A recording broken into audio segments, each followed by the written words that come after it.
Bonjour chers abonnés, toujours dans le cadre de votre concept de Cœur Conquérant, nous sommes venus aujourd'hui à la rencontre de Cheikh Mohamed Seck, premier secrétaire du consulat du Sénégal à Paris.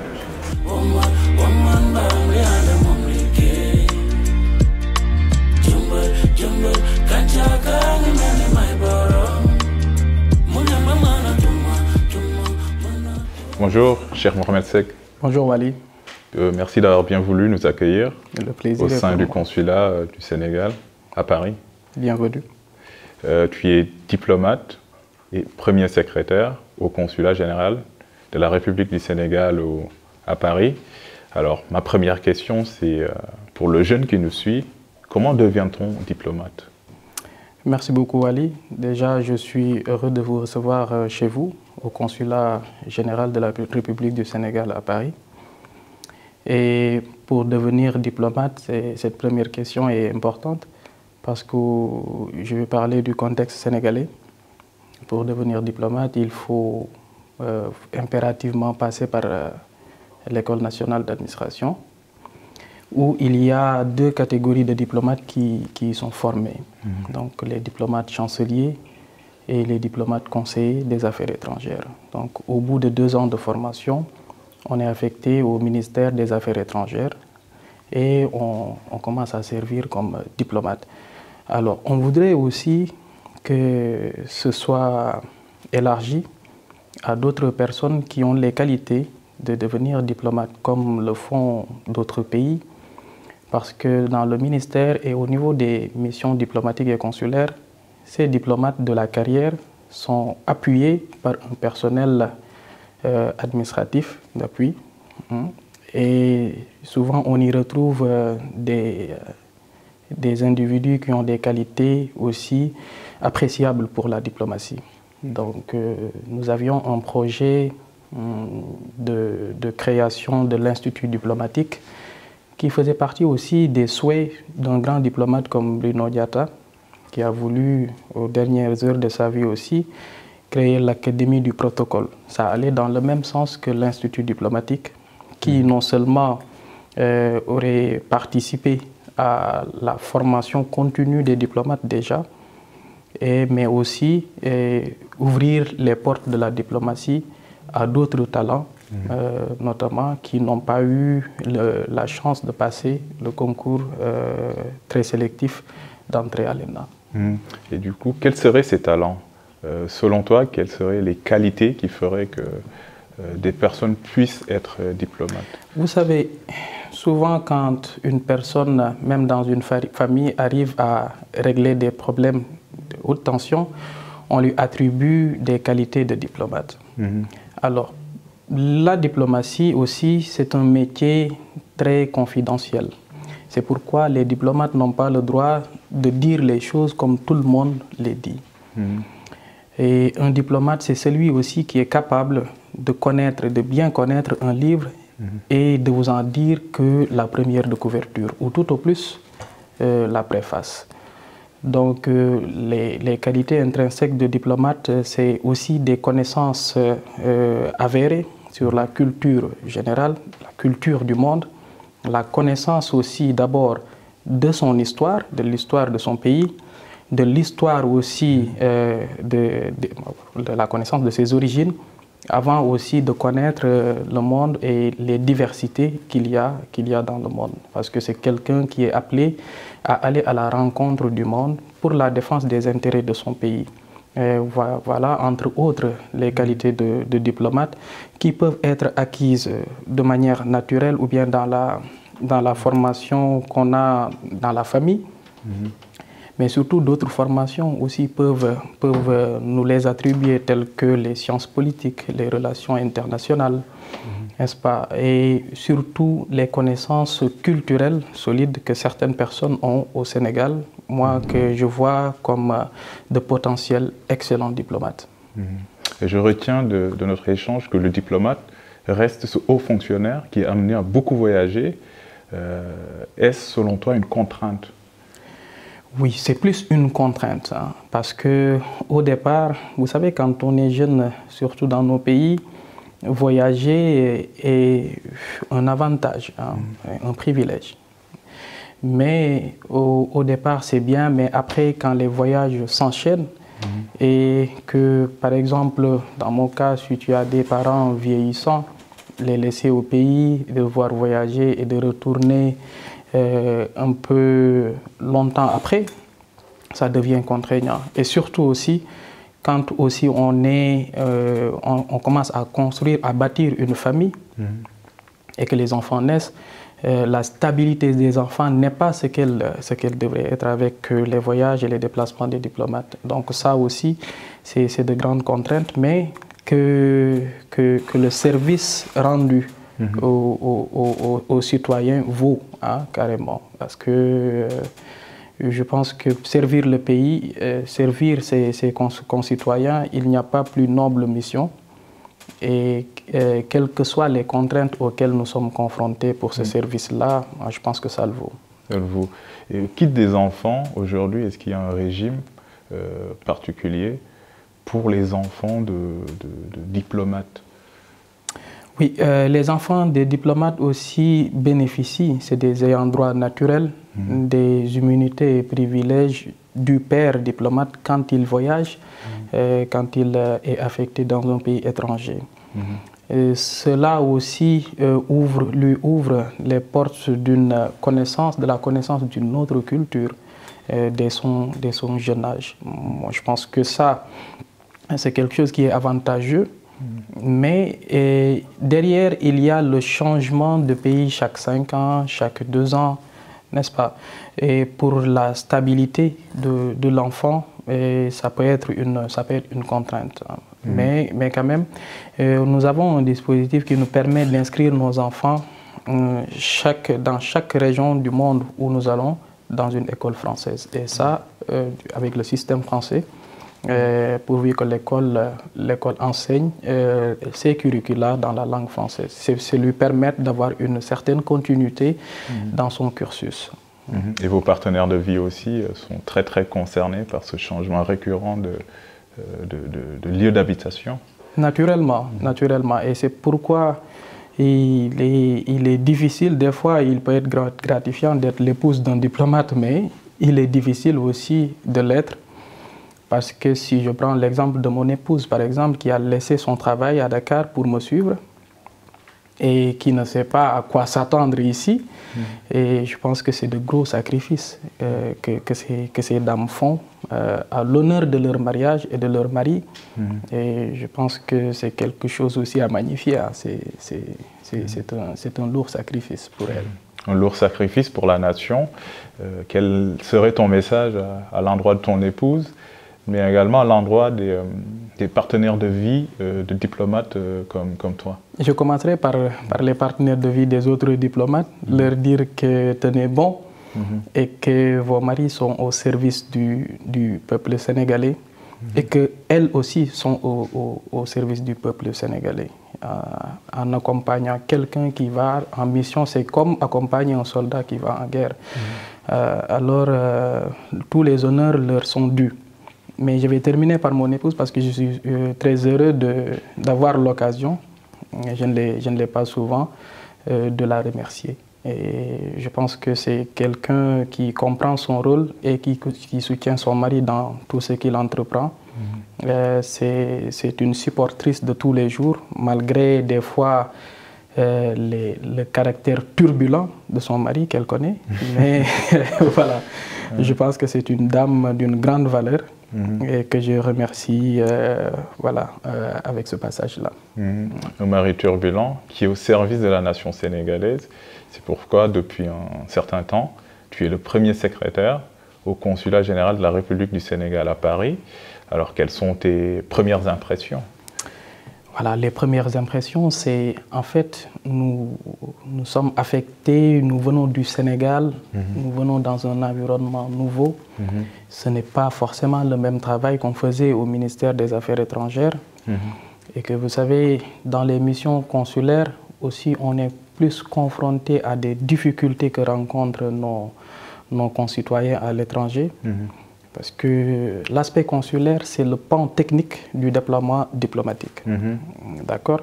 Alors, les Sénégalais aussi souvent sont confrontés à des difficultés liées à leur état civil, liées à leurs documents de voyage, n'est-ce pas? Et surtout, par exemple, les mariages, ou ces événements de la vie qui rythment l'évolution du citoyen. Alors, à Paris, la première impression est que le travail est énorme et que l'importance du poste aussi l'explique aisément parce qu'aujourd'hui, avec le déploiement diplomatique en Europe, le réseau consulaire qu'on a, on a 7 consulats en Europe. Donc 6 consulats généraux et un consulat en Europe. Sur les 7, les 4 sont basés en France. Et sur les 4 en France, le consulat général de Paris occupe la plus grande place. Donc c'est pourquoi la première impression forcément est la lourdeur du travail, mais surtout aussi une satisfaction de trouver un poste où on pourra beaucoup apprendre, surtout parce que la vie aussi est un apprentissage continu. Et je pense que tomber sur ce poste-là aussi est bonifiant. Donc ça, c'est la première impression que j'ai, espérant que nous aurons aussi une meilleure organisation qui nous permettra de satisfaire, si on ne peut pas tout satisfaire, de satisfaire la plus grande partie des préoccupations des Sénégalais. Et quelles sont comment tu décrirais tes missions au quotidien? Alors, mes missions au quotidien sont les missions qui me sont confiées par le chef de poste. Parce qu'en administration, les missions que l'on fait sont définies par le chef hiérarchique. Donc, c'est lui qui nous confie les tâches à faire. Alors, à Paris, on peut nous confier des tâches que l'on n'arrive même pas à faire. Tellement on reçoit beaucoup de gens dans nos bureaux, on est obligé d'ouvrir nos bureaux à tout instant parce que aussi, en réalité, nous sommes là pour ça. Et ça, il faut bien connaître son métier pour le savoir.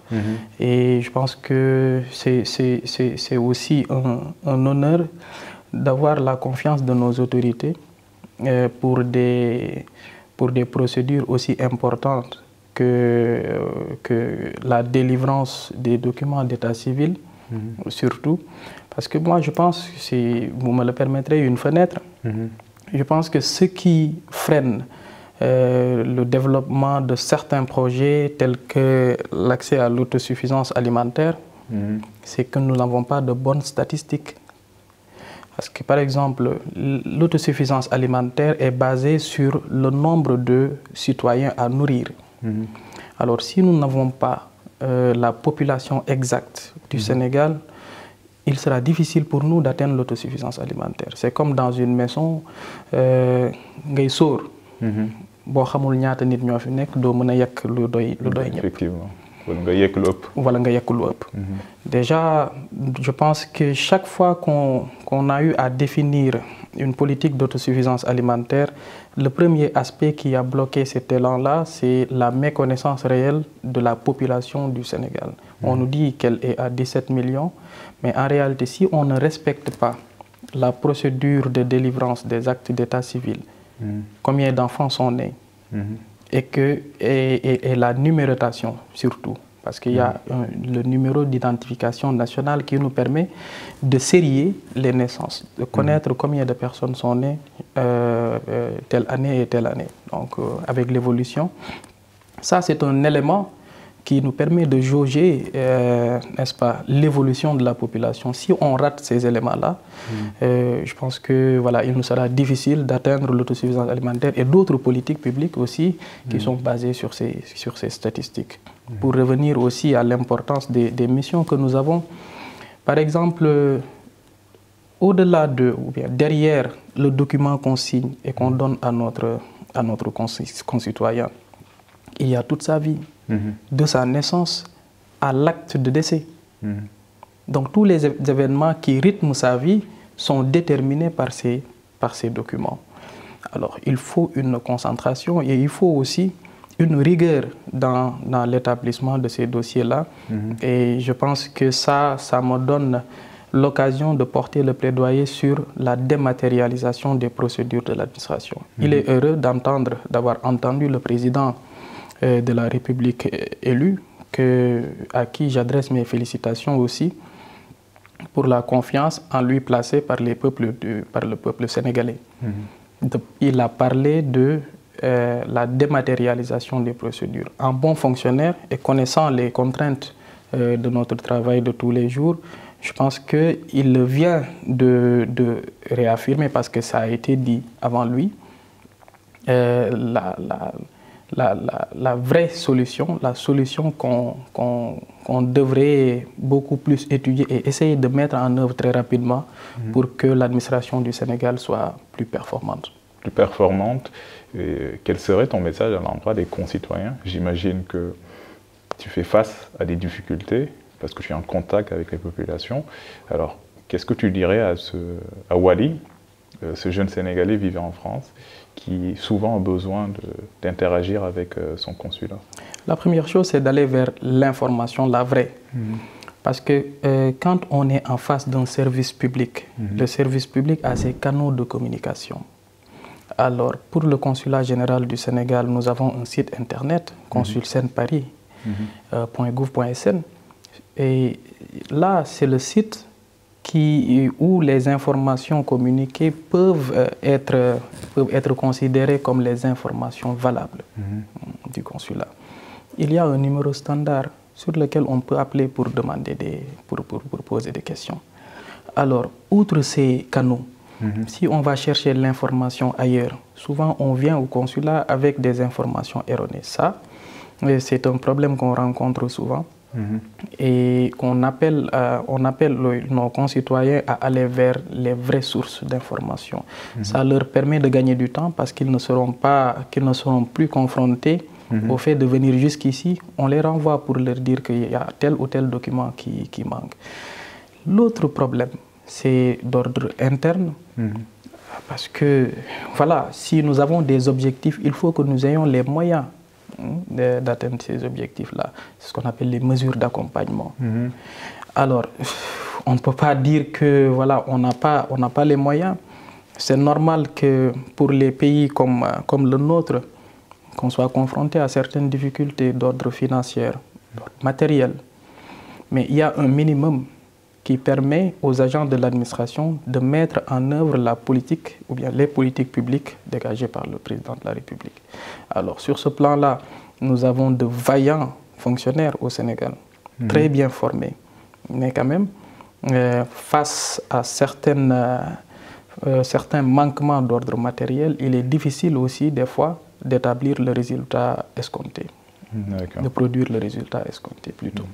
Et toujours en parlant de tes concitoyens vivant en France, on en a discuté juste avant l'interview, un projet qui d'ailleurs a attiré toute mon attention, qui consisterait de ta part à faire appel aux talents sénégalais vivant en France. Est-ce que tu peux nous en dire un peu plus? Ça, c'est une clé qui va ouvrir certainement une porte à l'évolution ou bien à l'amélioration du service consulaire, du service public de manière générale. Pour moi, il faut toujours aller dans le sens d'ouvrir les portes à tout le monde, ou bien aux Sénégalais, ayant les talents, ayant les prédispositions à aider le peuple sénégalais, à aider leurs concitoyens. Et ça entre aussi dans le cadre de la commune volonté de faire de notre pays un pays émergent, reluisant et rayonnant sur le plan international. On se rend compte qu'à l'intérieur du pays, comme à l'étranger, nous avons des fils du Sénégal bien formés, des fils du Sénégal qui travaillent pour d'autres peuples, bien qui travaillent pour d'autres États. Et ces fils du Sénégal-là devraient être appelés à contribution pour les projets que nous menons.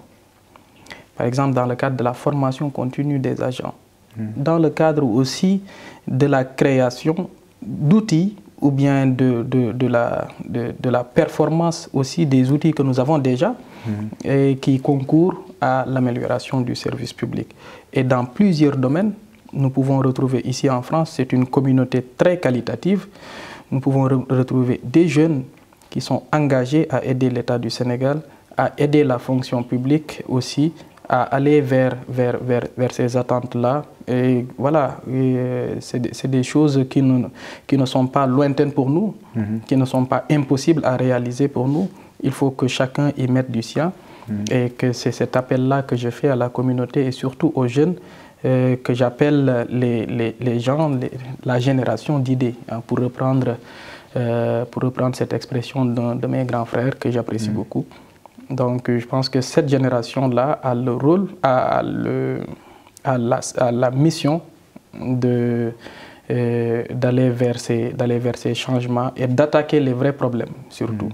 Et pour attaquer les vrais problèmes, il faut avoir les compétences solides, n'est-ce pas, et trouver les solutions, et avoir les capacités de trouver les solutions aux problèmes. On peut venir énumérer les problèmes sans pour autant proposer de solutions.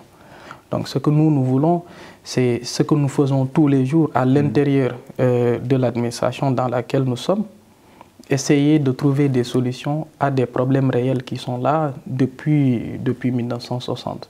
Donc c'est cet appel-là que je fais à mes concitoyens qui ont les mêmes valeurs, j'en suis convaincu, et les mêmes aspirations que nous. Et où en est ce projet? Alors là, on n'a pas encore eu à rassembler les Sénégalais autour de ça, malheureusement, ou bien heureusement, parce que nous sommes dans la cuisine de ce projet qui n'est pas encore terminé. Mais au bout de quelques semaines, d'ici quelques semaines certainement, nous ferons une première rencontre avec ces talents du Sénégal basés en France et pour dégager déjà les pistes de réflexion et essayer de trouver des solutions à travers ces rencontres-là. Et s'il faut faire travailler certains d'entre eux aussi, pourquoi pas. Effectivement. Il y a un autre sujet qui est pour moi très important. Tu fus le président de l'amicale des chanceliers des affaires étrangères du Sénégal. Qu'est-ce que tu peux nous dire sur cette amicale? Alors, c'est une amicale qui regroupe les chanceliers. C'est la deuxième catégorie de diplomates dont je t'ai parlé à l'entame de mon propos. Et qui a été créée suite à la dislocation de l'AFCAE, qui est l'amicale des fonctionnaires du cadre des affaires étrangères. Alors, après la dislocation de cette amicale-là, il y avait la naissance de l'UKS, Union des conseillers des affaires étrangères, et de l'autre côté, l'amicale des chanceliers des affaires étrangères. Aujourd'hui, les deux amicales, en tout cas, quand j'ai eu, comment on appelle ça, la peine de diriger cette amicale, nous avons réussi avec le président de l'UKS, Biram Barou Diouf, à faire revenir une cohésion dans la démarche, à faire revenir être une vraie solidarité à tout point de vue dans la démarche de ces deux amicales-là, parce que c'est les amicales du cadre des affaires étrangères. Et pour l'amicale des chanceliers des affaires étrangères, il y a un plaidoyer fort qui est le fait de revisiter, en tout cas, le plan de carrière des chanceliers. N'est-ce pas? Il faudrait que les chanceliers des affaires étrangères aient un plan de carrière lisible. Et ça, ce n'est pas trop demandé, parce que dans chaque travail, il faut que la situation d'entrée diffère de la situation de sortie, par exemple. On ne peut pas entrer chancelier des affaires étrangères tout court et sortir de la carrière chancelier des affaires étrangères. Ça, c'est quelque chose que, voilà, qui n'est pas audible. On ne peut pas donner d'explication à cet état, à cette situation de ces fonctionnaires qui sont pourtant bien formés et qui ont aussi les qualités nécessaires pour diriger en réalité les maisons pour lesquelles ils sont formés, c'est les consulats. C'est ça. D'accord. Et je déduis de notre échange que vous avez aussi d'autres actions de plaidoyer, notamment l'ouverture de la fonction de diplomate. Par rapport à l'ouverture, moi je pense que on a parlé, je t'ai parlé de l'Institut diplomatique. Et je pense qu'aujourd'hui, cette école-là, si on parvenait à l'ouvrir, parce que aussi, on doit ouvrir, ça c'est clair, mais on ne doit pas faire n'importe quoi aussi, parce que la diplomatie, c'est un domaine très sensible.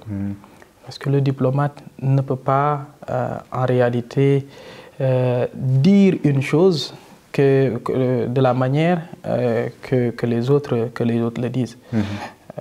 C'est juste pour attirer l'attention sur la sensibilité de ce domaine de la fonction publique. Mais pour moi, avec cette école-là, et l'entrée aussi se fera sur concours, bien sûr. Parce qu'il faut au préalable tester certaines aptitudes. Parce que nous avons été soumis à ce test-là, à cet examen. Parce qu'aujourd'hui, il y a une batterie, par exemple, d'épreuves qu'on peut proposer pour recruter de très bons diplomates et qui ne passent pas par l'École nationale d'administration. Ça, c'est possible. Mais quand même, il faut mettre du sérieux et recruter les bonnes personnes aussi. Parce que nous sommes une communauté qui n'est pas très grande. Et si nous avons des aspirations d'étendre notre diplomatie dans le monde et d'être représentatifs partout, il faut aussi beaucoup plus de diplomates. Ça, c'est pertinent. Mais les talents que nous cherchons, par exemple, au-delà des qualités professionnelles, des qualités intellectuelles qu'on attend d'eux, ils doivent avoir aussi des qualités humaines, pas irréprochables, mais en tout cas de haute qualité humaine. Et ça, je pense qu'en Europe, en Afrique, nous avons des jeunes qui peuvent intégrer ce métier. Moi, ce que je souhaite, c'est de voir chaque année la communauté des diplomates s'agrandir. C'est ça mon souhait. Et je l'ai fait souvent à Thiès, dans ma ville de naissance, des séances de formation pour permettre aux jeunes aussi d'intégrer l'ENA, qui est actuellement la seule porte d'entrée dans ce métier. Et j'ai eu aussi le succès d'avoir des gens qui ont réussi après une formation que j'ai eu à offrir. Donc ça, c'est aussi une grande satisfaction et une grande fierté d'avoir participé au recrutement aussi de ces gens-là dans notre métier. Et une autre mission de l'AKS consiste à raffermir les liens entre les concitoyens et l'administration. Si on prend l'exemple de l'incident qui s'est produit au Canada, donc qu'est-ce que tu pourrais dire par rapport à ce point? Oui, c'est quelque chose de très déplorable, cet événement. Moi, je l'ai vu à travers les réseaux sociaux. Et quand je l'ai vu, j'ai été vraiment choqué. Parce que je pense qu'un citoyen qui a troqué une partie de sa liberté, parce qu'un citoyen qui a troqué une partie de sa liberté, parce que travailler pour l'administration, travailler pour le service public, c'est ça. On troque une partie de sa liberté. Et on met cette partie de la liberté-là au service de ses semblables. Quelqu'un qui a fait ce sacrifice ne mérite pas qu'on aille dans son bureau pour le savonner comme ça. Et il faut que les gens aussi arrivent à reconnaître, ça aussi c'est trop dire, mais il faut que les gens sachent que les missions diplomatiques et consulaires sont des services de l'administration publique. Pas autre chose. Parce qu'aujourd'hui, quand vous allez dans un service où il est représenté toutes les classes de notre société, où tous les intérêts de notre société sont représentés, alors ce service-là appartient à tout le monde. Donc il ne faudrait pas, pour quelques opinions que ce soit, aller savonner ou bien aller saboter le travail qui est fait dans ce lieu, et surtout d'agresser les agents. Ça c'est quand même quelque chose à ne pas reproduire et à ne pas montrer comme exemple. Ce n'est pas un bon exemple. Et j'ai eu la malchance d'avoir un collègue d'un pays étranger qui m'a dit « Mais vous bombez le torse partout, mais vos citoyens attaquent vos consulats. Et ça, c'est une image vraiment laide que nous avons renvoyé et je pense que c'est quelque chose sur lequel nous attirons l'attention de nos concitoyens tous les jours pour que ce ne soit que des événements qu'on va oublier très effectivement. vite. Aujourd'hui, peut-on considérer que l'amicale est une organisation assez forte et assez inclusive? Ou une organisation assez forte? Oui, parce que dernièrement aussi, l'amicale aussi a réussi à s'ériger en première force, ou bien à une des premières forces interlocutrices de l'autorité du ministère, c'est-à-dire le ministre. Je me souviens, moi j'ai fait 1 an de mandat et je ne peux pas compter le nombre de fois où on a rencontré le ministre d'alors, Aïssata Tall Sall, pour les questions relatives à la défense des intérêts de nos collègues. Mais on doit aller un peu plus loin, ou bien on doit aller plus loin, tout court. Et pour ça, il faudrait qu'on aille vers une organisation plus forte, plus inclusive, c'est-à-dire que dans cette organisation-là, tous les diplomates y soient représentés. Et je t'ai parlé tantôt de la cohésion qu'on avait réussi à établir avec l'UKS. Et je pense que ça, c'est un début de solution qui pourrait nous permettre d'aller vers une organisation plus forte. Vers un syndicat, vous voulez dire? C'est vous qui le dites, hein, parce que, bon, les diplomates, ils sont nuancés, mais rien ne l'interdit de toute façon. Et c'est même encouragé d'aller vers des organisations telles que le syndicat. On peut creuser aussi sur la pertinence de se constituer en syndicat. C'est quelque chose qui est encouragé par le statut général de la fonction publique. C'est à l'article 7, je pense que c'est la loi 83-53 du 18 février 1983.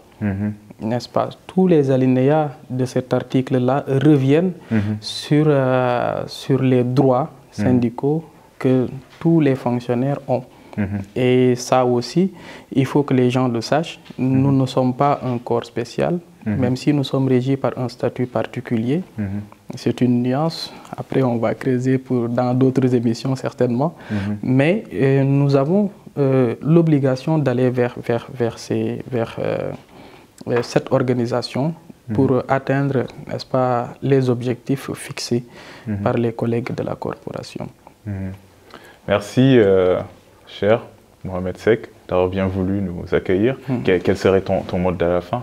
Déjà, te remercier de nous avoir donné l'occasion aussi de donner certainement notre point de vue par rapport à la situation de nos collègues, non seulement la carrière, mais aussi la vie de famille que nous menons.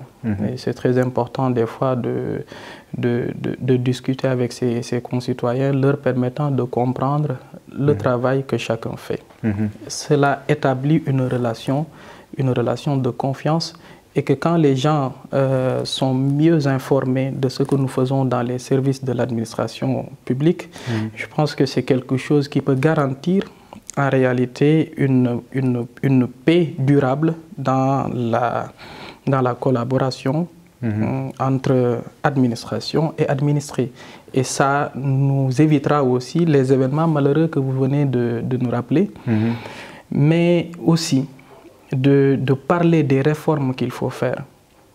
Je pense que, par exemple, la réforme du visa, la réforme de la dématérialisation, la réforme des textes de l'administration sont, entre autres, des réformes à attaquer à bras le corps. Souvent, les fonctionnaires sont timorés devant leur responsabilité de réformer une administration coloniale qu'on a héritée et qu'on refuse de réformer. Alors ça, je pense que c'est un appel que je fais à l'endroit aussi des autorités du pays, le président de la République, qui est en réalité le premier garant de la bonne marche de l'administration et surtout de la diplomatie et de la politique étrangère. La diplomatie, c'est la machine d'exécution de la politique étrangère qui est un domaine réservé du président de la République. Donc c'est à lui de nous aider à instaurer une diplomatie beaucoup plus performante et beaucoup plus adaptée aux réalités actuelles. Donc ça, c'était le message. Je te remercie. Merci à toi. Merci beaucoup.